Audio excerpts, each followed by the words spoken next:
Welcome, ladies and gentlemen, to another wonderful and exciting episode of Elias Express. We are here today in Elliasburg, Pennsylvania, about to walk into the largest amusement resort in America. What I mean by that, obviously not the biggest theme park. Knoebels prides themselves on being the pay-per-ticket option, which a lot of places don't do anymore. You can still do it here. There's a lot of historic rides we're going to get on today. We're taking you with us. We're going to do the pay-per-ticket option because I don't think you could get a wristband now with COVID.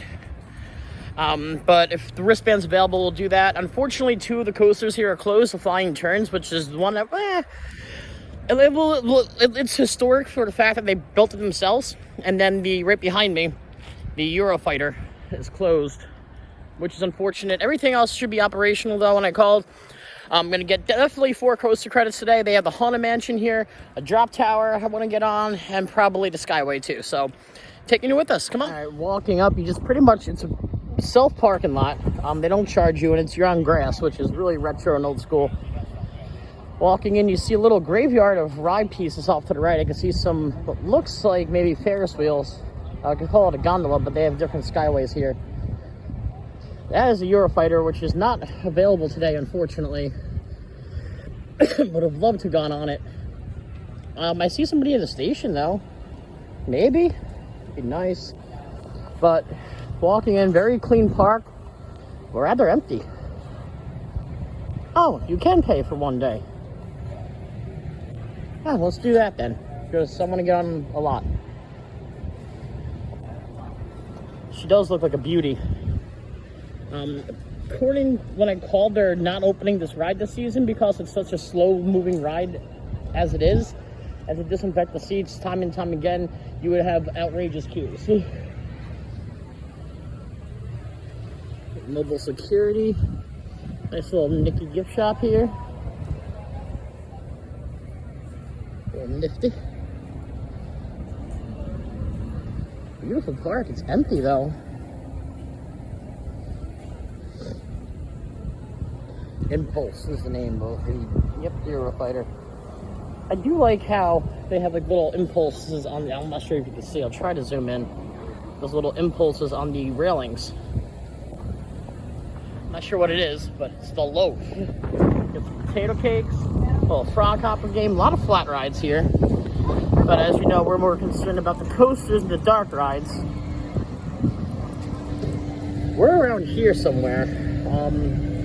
Okay, Twister and the Phoenix are the two big ones.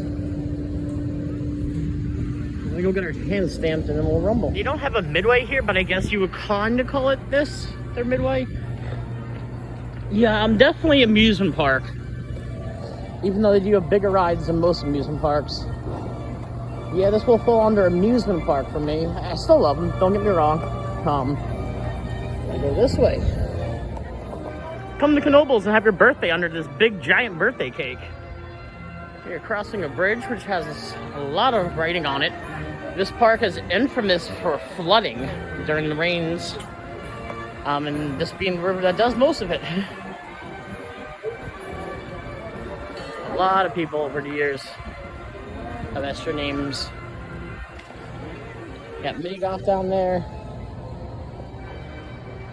Nice little park. I'm liking it.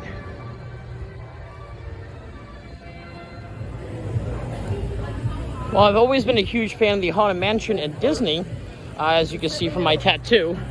We are going to be getting on, it's called the same exact thing, the Haunted Mansion, but it is a ghost train. It's not included with the bracelet. You do gotta pay per ticket. We're gonna do that now and get ourselves on the Haunted Mansion. Really cool looking ghost train.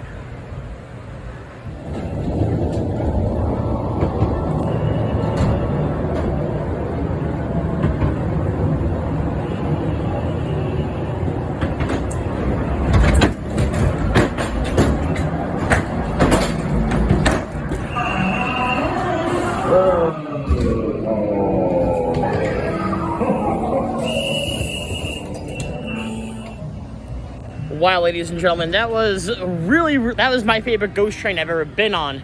It's extremely well set up. It almost tells a story, so I'm almost giving it a dark ride, but there's random scenes all put together, which is what ghost trains are, and which is why I do love them. But I am a extremely jumpy person, and I wasn't expecting it to be that scary. You can hear that yell in the background. That was the last 2 scares. It got me really good. That whole ride was extraordinary as far as jump scares are concerned. Definitely going to give it another run later after we get on some more rides. Feeling extremely old school with these tickets. I haven't done this in years. Alright, first coaster of the day is a legendary Phoenix. This ride was built in the 70s. Traditional Woody. You get some nice airtime on some of these hills, it looks like, and from the POVs I've seen online. It's only $3 a ride, which is not bad at all. Not at all. Wow, ladies and gentlemen, that was one of my favorite. It's not like an old school Woodies. That is my favorite one. What a ride. What a rush. I was not expecting the amount of ejector airtime I got on such an old ride like that. I can see why it's gotten so many awards over the years. The Phoenix, ladies and gentlemen, excellent, very, very, very solid wooden roller coaster. And there is a model they have here of the Phoenix. Really cool model. Amazing wooden roller coaster. Right there, you can see those little bunny hills. That's where you get all that ejector airtime, because you're coming down from a decent sized drop. It's not the tallest or fastest Woody, but you're coming down from a decent sized drop and you're going through such a small hill, and that's going to pop you right out of the seat. No seatbelts on that too, by the way. It's just a pull down old fashioned lap bar that clicks and clocks 90 degrees each way. But like I said again, amazing ride.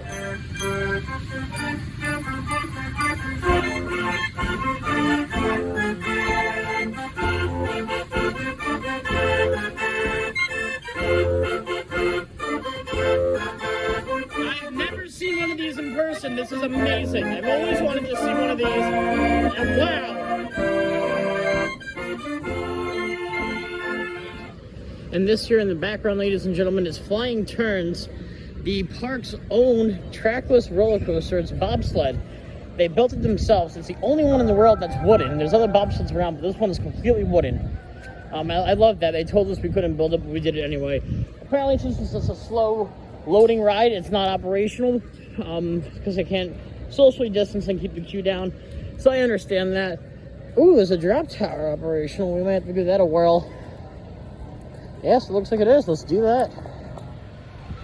So your standard drop tower, no zoom and jar, obviously, 148 feet.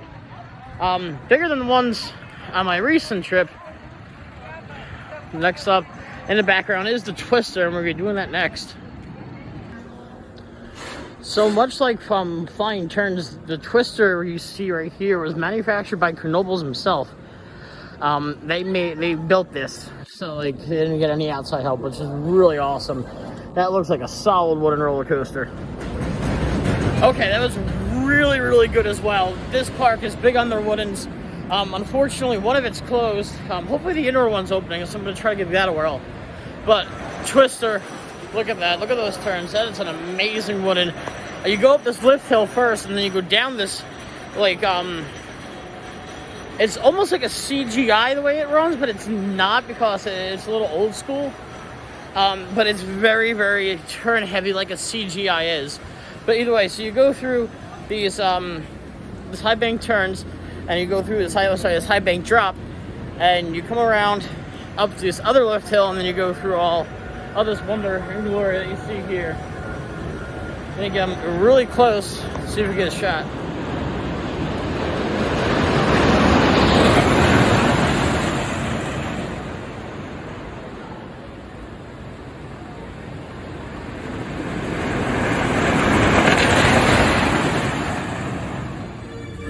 Good old school. Let me make sure. Yep, carousel. Yep, those are all horses. Nice, very nice. Good old school carousel. Up next is the Black Diamond Mining Corporation. Sorry, company. It's an indoor roller coaster, more of a dark ride, but it is technically a roller coaster. It does count for credit, so we're gonna get on it. There's the cars. Pretty nice theming here.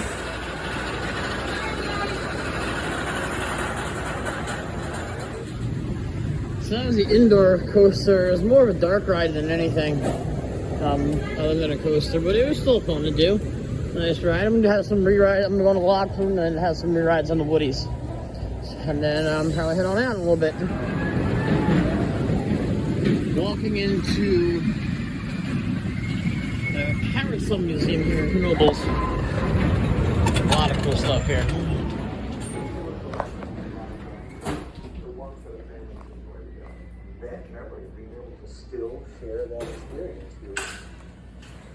And you walk in and wow, beautiful.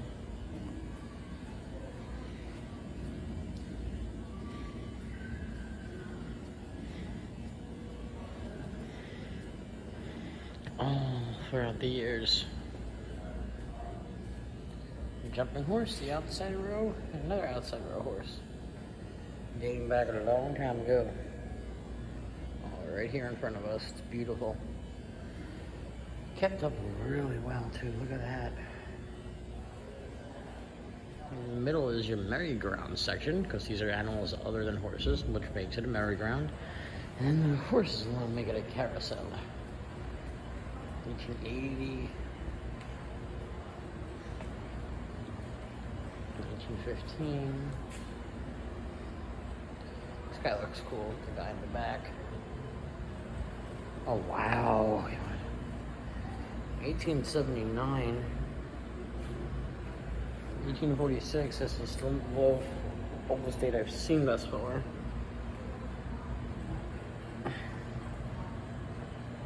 Look at these things now. Amazingly kept.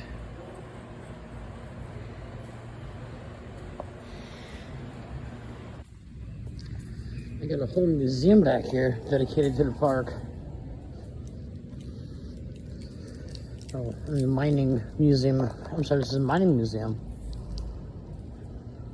There's a museum dedicated to the park somewhere, but this is the mining museum of all the areas, and there's a T-Rock sky in here for some reason.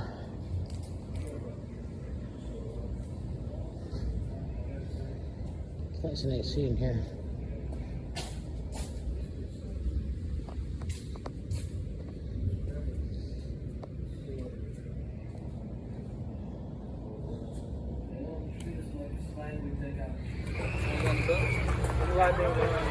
Last coaster credit of the day, Cosmos Curves. It's just a kiddie coaster. They have a nice little family boat ride that goes underneath the coaster here. It's kind of big for a kiddie coaster, but it's credit nonetheless. Well, there we go. The kiddie coaster here in the park, nothing nuts. It gives you 4 rotations though, which as a bigger guy hurts, but like I said, a credit nonetheless. That was my 141st coaster that I've been on in my life. 141 the number is. Well, that was Knoebels Amusement Resort, ladies and gentlemen. Wonderful time. Really old school theme park. Excellent on their prices. I got my meal today for like $9, which in theme park pricing is phenomenal. Like I said, free parking, great wooden coasters. Coaster today goes to Phoenix. Got it to 141 coasters today, so looking forward to bringing you along as I add more to that list. So right now it's time for me to go back to the paper route. Welcome, ladies and gentlemen, to another wonderful and exciting episode of the Elias Express, coming to you today from Upper Marlboro, Maryland, hitting up Six Flags America. First shot of Six Flags America here in Upper Marlboro, Maryland. I almost said Massachusetts, Maryland. This is my 4th Six Flags park. Having gone to Massachusetts, California, and of course New Jersey. My 4th Six Flags park, and what I do love about Six Flags is one pass is good for all the parks around the country. However, getting into that parking lot this morning, the operations were horrendous. It took me about 20 minutes to get through the parking lane, and there were no cars. They just didn't open up the parking lot until about 30 minutes before the park opens. So first impression is poor operations, but that's Six Flags, so I'm kind of coming in expecting that. They're not known for their customer service by any means. No, they are known for their rides. But let's get to go through a health screening checkpoint up ahead, and we'll be in the park soon.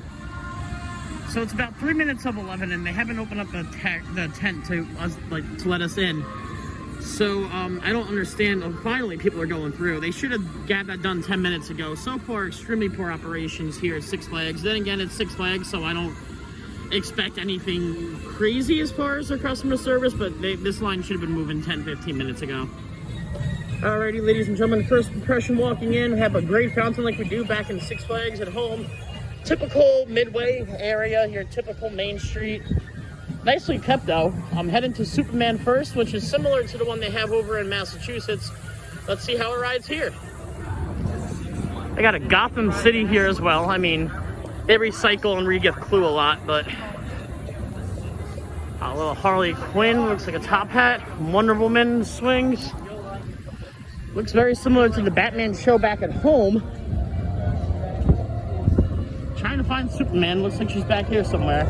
And they have a Batmobile here.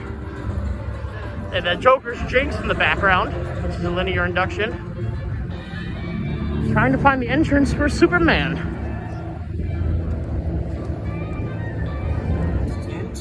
Alrighty, ladies and gentlemen, we have found Superman Ride of Steel. We look like we're the first people back here. Alright, I hope it is open. Well, have a Six Flags day, ladies and gentlemen. We went all the way back here. They don't have it roped off. Typical Six Flags, how they operate. It's closed as of now. I'm not sure when they're going to open. Hopefully, I didn't come all the way from New Jersey just to not go on it. But Joker's right here. Batwing's somewhere around here. We'll hit him up. Coming up to the Joker's Jinx, linear induction. Not the intensest one, but it does look fun. Moderate theming as always. I just got off the Joker's Jinx, ladies and gentlemen. Okay, launch. Very snappy launch, which was good. Slowed down a lot after the first few inversions. Picked up again at the end. Nice corkscrew. Decent G-force. Altogether, I give it about a 5.5, I would say. Heading up, I just saw Superman testing. Hopefully that's open. No, you can touch the track. So I'm going to hit that up next. Got the wild one in the background, Fireball. Up next, ladies and gentlemen, is Firebird, the original B&M coaster. Originally stand-up, now floorless, as you see. Website said this was closed, but it's open, so theme park websites sometimes are unreliable, and I really wish they did a better job of keeping up. But regardless, getting on another one here. Credit 143. That was Firebird, ladies and gentlemen. The first ever B&M. For as old as it was smoother than expected. Head rather little towards the end. Definitely felt like I was on a stand-up. I give that a 6 out of 10. Solid roller coaster nonetheless. Good time. Of course, in typical tradition, you exit into a gift shop. But it works because I need a drink. Really cool. You don't see this kind of merchandise at home in Six Flags. This is some cool stuff they got here. Alrighty, Superman Ride of Steel is finally open. Haven't seen any of the Woodies being tested yet. Hopefully they're open.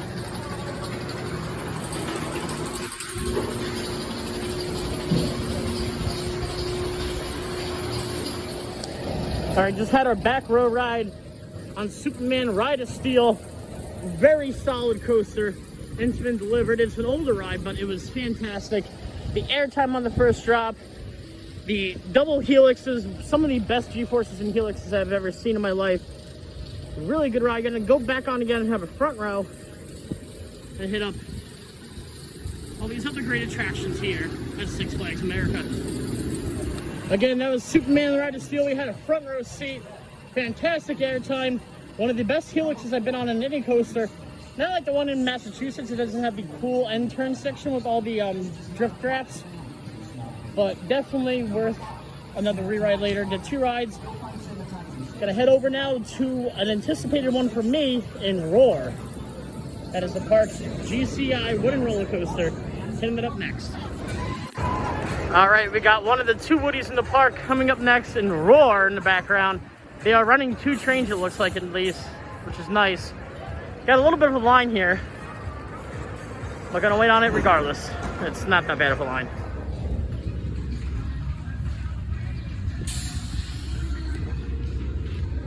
So we just got off a Roar, ladies and gentlemen. Had a backseat ride in the middle ride as well. You know I love wooden roller coasters, but it was okay. It was layout looks phenomenal. Unfortunately, it doesn't ride as well. Yeah, the old style cars make it extremely bumpy. I really thought the second turn could have been a little bit shorter to create more G-force. You wouldn't want to over it as slow. But all in all, I give it about a 5 out of 10. I was expecting a lot more, but that's what you got to go on them to know. Coyote Creek area of the park. You can see in the background is Mind Eraser, an exact replica of the same ride over in Six Flags New England. I remember hating it, much like T3 and Mind Eraser. Gonna go on it just to get the credit. I'm probably gonna hate it, but who knows.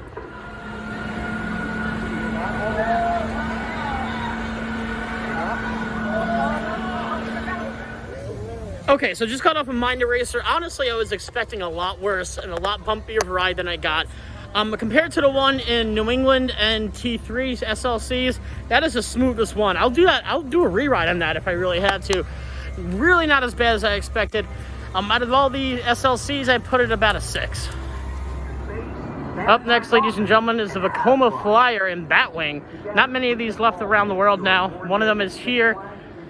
It's not like Superman back at home in New Jersey where you come in and you sit down and they bring you up, you lay on your back, and then when you get up there, you have a little inversion that takes you over to set you up into the flying position, and then it brings you back at the end. So, give my thoughts after we ride.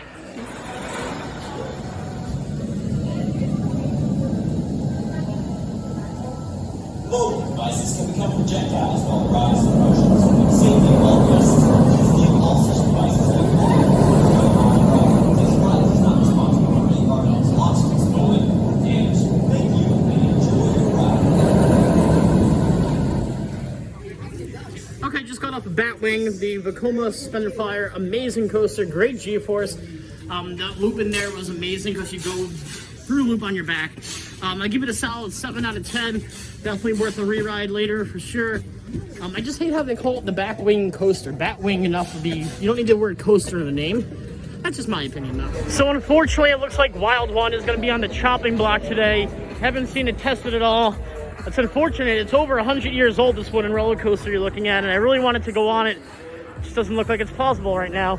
There's a Voodoo drop, a really cute drop tower. Look how cute and adorable it is. Entering the Mardi Gras area of Six Flags America, we have this Raging Cajun, which is a spinning wild mouse we're about to get on. It's just another credit, so don't expect to be overly thrilled on this, but I'm just going to do it to do it. So just got off a Raging Cajun. I was surprised at how much we swung on that. It was actually better than I thought it was going to be as far as the wild mouse spinners are concerned. Definitely up there with Primeval World, rest in peace, unfortunately, but definitely fun. That's what Six Flags considers theming. So I'm really glad I waited it out. I am going to get my ride on Wild One, this historic coaster, and this will be my 150th roller coaster. So it's kind of cool how it worked out that it's the last ride today, but $150 after Wild One. So just got off a Wild Run, ladies and gentlemen. That ride is 103 years old. And for the significance of an old wooden roller coaster like that, it was a great ride, especially a great credit to get for my 150th credit of all time. You can feel the bumpiness on that. It was retracked. It came here in 1986 from a park up in Maryland, but it was significant, wonderful, wonderful, great, historic 150th roller coaster. Woo! Well, ladies and gentlemen, that was my day here at Six Flags America in Upper Marlboro, Maryland. And as a coaster enthusiast, I mean, good park. It wasn't bad. It wasn't Kentucky Kingdom bad, but it just wasn't up to par with my other Six Flags. So far in order, they go Jersey, California, Maryland, and then here. But still a good park nonetheless. Clean for a Six Flags park. You get your Six Flags operation and wonderful customer service. I hope you heard the sarcasm in my voice with that. Met a really cool coaster enthusiast here too. We got on some rides together, which was also fun as well. Would I come back here and plan a trip? I mean, if we're getting the credits, yeah, come and do it. Would I necessarily say, hey, let's go to Maryland? No, I would probably choose another Six Flags park that's closer to me. But no, all in all, I had a really good day. Ride of the day, though, of course, goes to Superman. Ride of Steel. And second place, I'm going to give it to the Wild One, just because it was such a significant and historic ride to get on. And what a great credit it was for 150. I'm going to be making more theme park creation videos. I've been on the road lately, so haven't been too much on Planet Coaster, but in between my trips I do. More creations coming your way, and I'm also going to make a video ranking all the wooden roller coasters I've been on this summer, since it was the summer of Woodies for me. I'm going to do a lot more of those ranking videos now that my coaster numbers are getting up there. So hopefully you guys enjoyed my visit here to Six Flags America. Now it's time for me to go back to the paper route.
Time for me to go back to the paper route.